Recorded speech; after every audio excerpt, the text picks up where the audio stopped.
హంద్రీనీవా కాలువ అంశంపై వైసీపీ నేతలకు టీడీపీ నేత జేసీ ప్రభాకర్ రెడ్డి గట్టి కౌంటర్ ఇచ్చారు. కాలువ అభివృద్ధిపై బహిరంగ చర్చకు సిద్ధమని సవాల్ విసిరారు. రైతుల ప్రయోజనాల విషయంలో రాజకీయాలు వద్దన్నారు.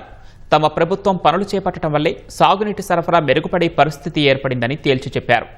మిడ్ పెన్నార్ ప్రాజెక్టుకు 5 కోట్ల రూపాయలు, హంద్రీనీవా కాలువ మరమ్మతులకు మరో 1 కోటి మంజూరు చేసి అభివృద్ధి పనులు చేపట్టినట్లు వివరించారు. రైతులకు ఇబ్బందులు లేకుండా సాగునీరు అందించడమే ప్రభుత్వ లక్ష్యమన్నారు. చేసిన పనులను గట్టిగా చెప్పాలని టీడీపీ నేతలకు జేసీ సూచించారు.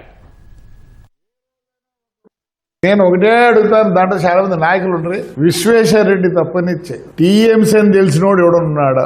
అసలు ఎందుకు అనేవో ఎప్పుడు స్టార్ట్ అయిందో తెలుసా? మీ ఉనికిని కాపాడుకునేదానికి పోయినారు. మరి విశ్వేశ్వర రెడ్డి మొన్ననే కొద్దిగా ఇరిగేషన్ గురించి కూడా పొగిడినాడు. నేను ఎప్పుడు చెప్తాను కదా, ఏమన్నా అంత తెలుసు అంటే విశ్వేశ్వర రెడ్డి తెలుసు. మా ఊర్లో కూడా ఒక నాయకుడు పోయినాడు. అంత దూరం ఎందుకు మీకు? ఏ పొద్దున్న ఎల్లనూరు కాలువ నార్పల్ల కాలువను చూసినారా? ఏ పొద్దున్న ఇళ్ళ కోసం ఒక్కరోజు పోరాడినారా? ఏ రోజైనా 1 రూపాయి ఖర్చు పెట్టినారా? ఏదో ఆ పెద్ద ఆయన విశ్వేశ్వరరెడ్డి పోతుంటే మీరు పోయినారు. ఏ కాలువ ఎక్కడ పోతుంది, ఏ కాలువ ఎక్కడ డిస్ట్రిబ్యూటర్ ఉందో తెలుసా మీకు? విశ్వేశ్వరరెడ్డి గారు ఇలాంటి నాయకులు నేర్చుకొని పోతే ఎట్లా? ఏం చేసినారు మీ జగన్? దాని మీద ఇంత మట్టి వేసినట్లు లేదా మట్టి తీసినారా? వైడనింగ్ చేయించేది కేశవ, అది వైడనింగ్ చేసినాయి కాబట్టి బ్రహ్మాండమైన నీళ్ళు వచ్చినాయి.